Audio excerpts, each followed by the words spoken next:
Hello friends, நான் Tamilarasan. Welcome to stock home. நம்மளோட YouTube சேனலில் தினமும் ஷேர் மார்க்கெட் கோர்ஸ் ஃப்ரீயாகவே அப்லோட் பண்ணிட்டாங்க. ஸோ இந்த வீடியோவில் ரொம்ப இம்பார்ட்டண்டான ஒரு விஷயம் அதுதாங்க ஸ்க்ரீனர்ஸ். ஷேர் மார்க்கெட்டில் ஸ்க்ரீனர்ஸ் ஏன் யூஸ் பண்ணுறாங்க, பிகினர்ஸ் அதை எப்படி யூஸ் பண்ணணும், பேசிக்காக நான் எப்படி யூஸ் பண்ணுவேன்ற எல்லா விஷயங்களும் இந்த வீடியோ சொல்லி தரப்போறேன். ரொம்ப யூஸ்ஃபுல்லாக இருக்கும். ஸ்கிப் பண்ணாமல் கடைசி வரைக்கும் பாருங்க. அண்ட் தென் நம்ம சேனலுக்கு ஃபர்ஸ்ட் வரீங்கன்னா மறக்காம சப்ஸ்கிரைப் பண்ணிருங்க. அண்ட் கூடவே நம்ம சேனல்ல பார்த்தீங்கன்னா இது 89 சாப்டருங்க. ஸோ அதனால இதுக்கு முன்னாடி இந்த சாப்டர்ஸ் நீங்க பார்க்கலன்னா இந்த வீடியோ பாஸ் பண்ணிட்டு ஃபர்ஸ்ட்ல இருந்து பார்க்க ட்ரை பண்ணுங்க. அப்போதான் உங்களுக்கு புரியும். ஏன்னா இது நான் சொன்ன மாதிரி ஒரு கோர்ஸ் ஸ்டெப் பை ஸ்டெப்பா உங்களுக்கு கற்றுக் கொடுத்துருக்கோம். ஷேர் மார்க்கெட்னா என்ன, சீக்வன்ஸ் ஆஃப் ரிட்டர்ன்ஸ் எப்படி ஒர்க் ஆகுது, காம்பவுண்டிங் எப்படி ஒர்க் ஆகுது, கேண்டல்ஸ்டிக்ஸ்னா என்ன, அதை எப்படி யூஸ் பண்ணணும்னு ஏகப்பட்ட விஷயங்களை நம்ம டிஸ்கஸ். ஸோ இதெல்லாம் பார்க்கணும்னா ஃபர்ஸ்ட் இருந்து பார்த்தா மட்டுமே புரியும். வெறுமனே இந்த 18 சாப்டர் பார்த்தா உங்களுக்கு புரியாது. அந்த இன்னொரு முக்கியமான விஷயம் என்னன்னா, இன்னொரு 11 சாப்டர் அப்லோட் பண்ணோம்னா என்னுடைய கோர்ஸ் ரெடி ஆயிரும். ஓகே, இந்த வீடியோல ஸ்கிரீனர்னா என்ன, வாட் இஸ் ஸ்கிரீனர்,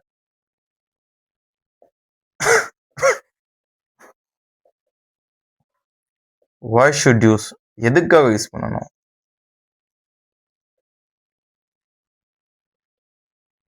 அண்ட் எப்படி யூஸ் பண்ணணும், எப்படி யூஸ் பண்ணலாம், how to be used, how I use, நான் எப்படி யூஸ் பண்ணுறத பார்க்கலாம்.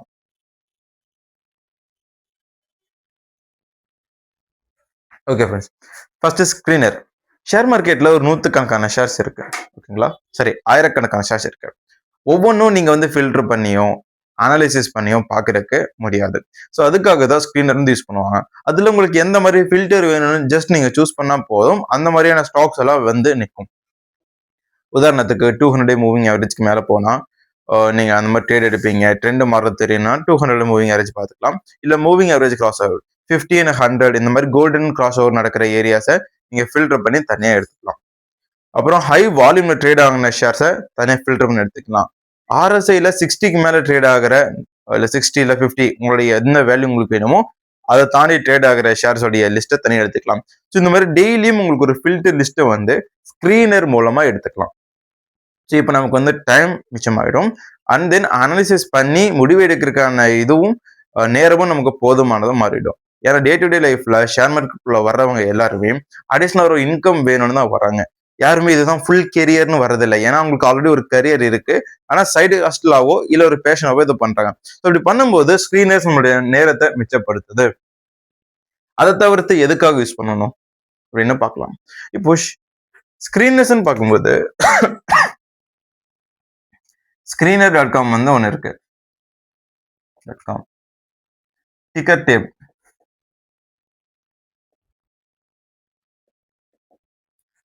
investing.com, ஃபோர்த் வந்து பார்த்தீங்கன்னா ட்ரேடிங் வியூ. நண்பர்களே, இது எல்லாமே இப்போ ரெகுலரா யூஸ் பண்ணப்படுற ஸ்கிரீனர்ஸ். இப்போ நான் யூஸ் பண்றது ஸ்கிரீனரை வந்து யூஸ் பண்றேன். அந்த கிரீன் கலர் கேன்சிக்ஸ் வர மாதிரியான ஒரு பேக்ரவுண்ட்ல வந்து இருக்கும் இந்த ஸ்கிரீனர் வெப்சைட். ஸோ இதை நான் ஏன் யூஸ் பண்றேன்னா, இந்த ஸ்கிரீனரை இப்போ ஓப்பன் பண்ணி நான் சர்ச் பார்ல சர்ச் பண்ண உடனே இப்போ டிசிஎஸ் பார்க்குறேன் அப்படின்னா டிசிஎஸ் உடைய PE ratio, share capital, face value இதெல்லாமே ஈஸியாக என்னால் பார்க்க முடியும். And then profit and loss ஸ்டேட்மெண்ட்ல குவார்டர்லி ரிசல்ட்ஸ்ல எவ்வளோ லாபம் பண்ணியிருக்காங்க, எவ்வளோ நஷ்டம் பண்ணியிருக்காங்க, எவ்வளோ கேபிட்டல்ஸ் வந்து போயிட்டு இருக்கு, எக்ஸ்பெண்டிச்சர் எவ்வளோ நடக்குதுன்னு இந்த பிஎன்எல்ல என்னால் பார்க்க முடியும். அதுக்கப்புறம் இயர் ஆன் இயர் ப்ராஃபிட்ஸ் அதுலேயே வரும். 2017 இவ்வளோ லாபம், 2018 இவ்வளோ லாபம்னு சொல்லி அந்த பேலன்ஸ் ஷீட்ஸ் அப்படியே லைன் பை லைனா வரும்.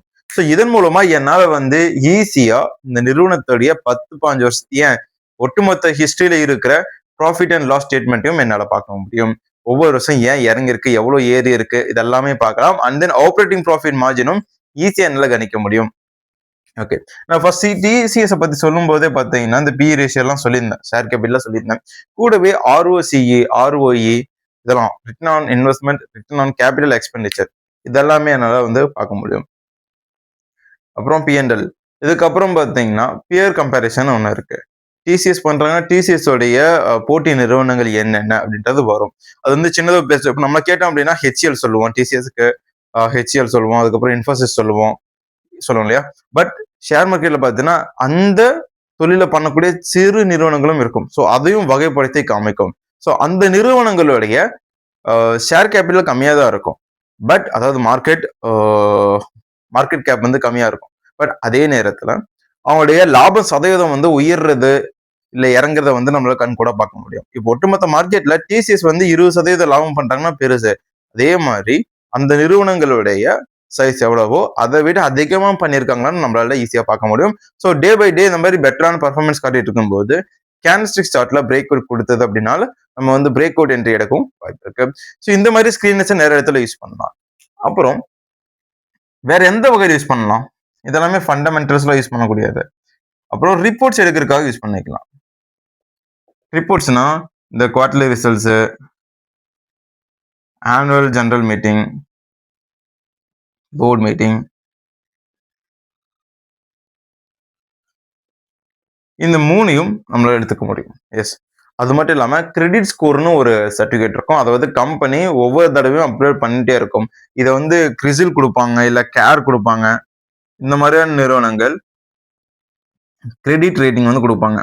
ஸோ கிரெடிட் ரேட்டிங்ல தான் இந்த நிறுவனத்துடைய பர்ஃபார்மன்ஸ் எப்படி இருக்கு, அடுத்த 10 வருஷத்துக்கு இந்த நிறுவனம் எப்படி போக வாய்ப்பு இருக்குன்னு சொல்லி ஒரு ப்ரொஃபஷனல் அனாலிசிஸ் டீம் அனாலிசிஸ் பண்ணி இந்த கிரிசில் அண்ட் கேர் மாதிரியான நிறுவனங்கள் ரேட்டிங் வந்து கொடுப்பாங்க.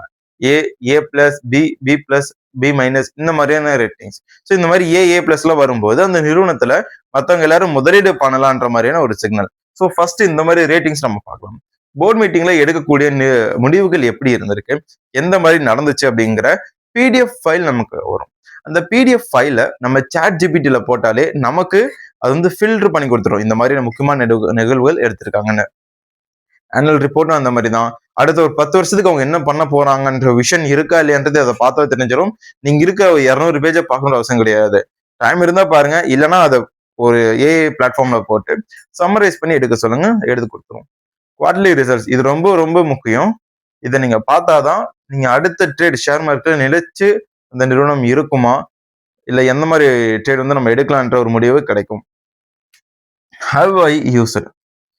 நான் எப்படி யூஸ் பண்ணேன்னு பார்த்தீங்கன்னா, ஃபர்ஸ்ட் நல்லா உயர்ந்துட்டு வரக்கூடிய செக்டர் ஏதாவது இருக்கான்னு பார்ப்பேன். உதாரணத்துக்கு இப்போ கோல்டு உயர்ந்துட்டு இருந்துச்சு இல்லைங்களா, ஸோ அப்போ வந்து ரேர் எர்த் மெட்டல்ஸ் வந்து உயர்ந்துட்டு வந்தது. ஸோ என்னால் வந்து தனித்தனியாக செக்ரிகேட் பண்ண முடியாத பட்சத்தில் நான் ஸ்க்ரீன் வெப்சைட்டுக்கு போயிட்டு இந்த மெட்டல் செக்டர்ல வந்து பார்ப்பேன். ஸோ அப்போ ஒரு குறிப்பிட்ட ஒரு 10 நிறுவனங்கள்ல 4 நிறுவனங்கள் ஏறுது அப்படின்னு பார்த்தோம்னா, 4 நிறுவனங்கள்ல ஒரு அதிக லாபம் பண்ணக்கூடிய நிறுவனங்கள் என்ன, ஆப்ரேட்டிங் ப்ராஃபிட் மார்ஜின் யார் அதிகமா வச்சிருப்பாங்க, யார்கிட்ட கடன் கம்மியா இருக்கு அப்படின்றத பார்த்து எடுப்பேன். அதுக்கப்புறம் அவங்களுடைய ஒரு 5 வருஷமோ இல்ல 10 வருஷத்தோடைய, அதாவது எவ்வளவு ரெக்கார்ட் இருக்கோ அவ்வளோ profit and loss, asset quality maintain பண்ணியிருக்காங்க, ஆப்ரேட்டிங் ப்ராஃபிட் மார்ஜின் எப்படி இருந்திருக்கு அப்படிங்கிறத ஃபில்டர் பண்ணி எடுப்பேன். ஸோ இப்படி பார்க்கும்போது நமக்கு ஒரு பேசிக்கா ஒரு ஐடியா வந்து கிடைச்சிருக்கும். ஸோ இந்த நிறுவனம் ஸ்ட்ராங்கா இருக்காங்க, ஸோ இந்த இடத்துல நம்ம வாங்கினா அடுத்த ஒரு 10 வருஷத்துல இந்த அளவுக்கு போக வாய்ப்பு இருக்கு அப்படின்ற ஐடியா கிடைக்கும். ஸோ எந்த ஷேருமே பார்த்தீங்கன்னா, கம்பெனியுமே பார்த்தீங்கன்னா முதல் வருஷத்துல ஒரு 25 கோடி லாபம் பண்ணியிருக்காங்க போது 10 வருஷம் கழிச்சு பார்க்கும்போது அது 200 கோடி 400 கோடி அந்த மாதிரி லெவல்ல உயரும். ஏன்னா day by day month and month அது வந்து காம்பவுண்டிங் ஆகிட்டு போயிட்டே இருக்கும். ஸோ அப்படி பார்க்கும்போது ஒரு 10 வருஷத்துக்கு தொடர்ச்சியா அவங்களால சஸ்டெயின் பண்ண முடியுது அப்படின்னா கண்டிப்பா அடுத்த 10 வருஷத்துக்கு இன்னும் நல்லா சஸ்டெயின் பண்ண முடியும் அப்படிங்கிற ஒரு நம்பிக்கை நமக்கு வரும். ஸோ அதை பேஸ் பண்ணி நான் வந்து இன்வெஸ்ட் பண்ணுவேன். அண்ட் கேர் ரேட்டிங்கே நான் வந்து பார்ப்பேன். கேர் மட்டும் இல்லை, எந்த கிரெடிட் ரேட்டிங் வந்தாலும் அதை நான் போய் பார்ப்பேன்.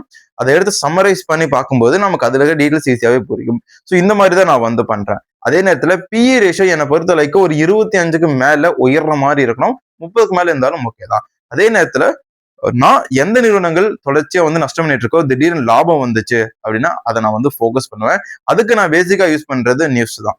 இப்ப நியூஸ் யூஸ் பண்ணும்போது ஒவ்வொரு நிறுவனமும் லாபம் இவ்வளவு பண்ணியிருக்காங்க அப்படின்ற ஒரு கணக்கெடுப்பை வந்து எடுப்போம். ஸோ அந்த கணக்கை நம்ம அடிப்படையா வச்சுக்கிட்டு ஸ்கிரீன்ல போய் பார்க்கணும். ஓகே, இந்த வருஷம் தான் லாபம் பண்ணியிருக்காங்களா இல்ல எப்படி வந்து லாபம் பண்ணியிருக்காங்கன்றத பார்த்துட்டு முடிவு எடுத்துக்கலாம். ஸோ இதுக்காக பேசிக்கா ஸ்கிரீனர்ஸ் யூஸ் பண்றாங்க. இந்த டிக்கெட் டெப்ல நீங்க யூஸ் பண்ணிக்கலாம், screener.com யூஸ் பண்ணிக்கலாம், investing.com யூஸ் பண்ணலாம், ட்ரேடிங் எது வேணா யூஸ் பண்ணிக்கலாம். எல்லாமே ஒரு டைம் வரைக்கும் அது ஃப்ரீ தான். அதாவது லிமிட்டெட் ஸ்பேஸ் வரைக்கும் தான் உங்களுக்கு வந்து ஃப்ரீயா இருக்கும். இன்னும் அட்வான்ஸாக அதை யூஸ் பண்ணும் பட்சத்தில் நீங்கள் சப்ஸ்கிரைப் பண்ணுற மாதிரி இருக்கும். ஸோ என்னை பொறுத்த வரைக்கும் நீங்கள் ஃப்ரீயாக யூஸ் பண்ணாலே போதுமானது. ஓகே, தேங்க்ஸ் ஃபார் வாட்சிங். டாடா, பை.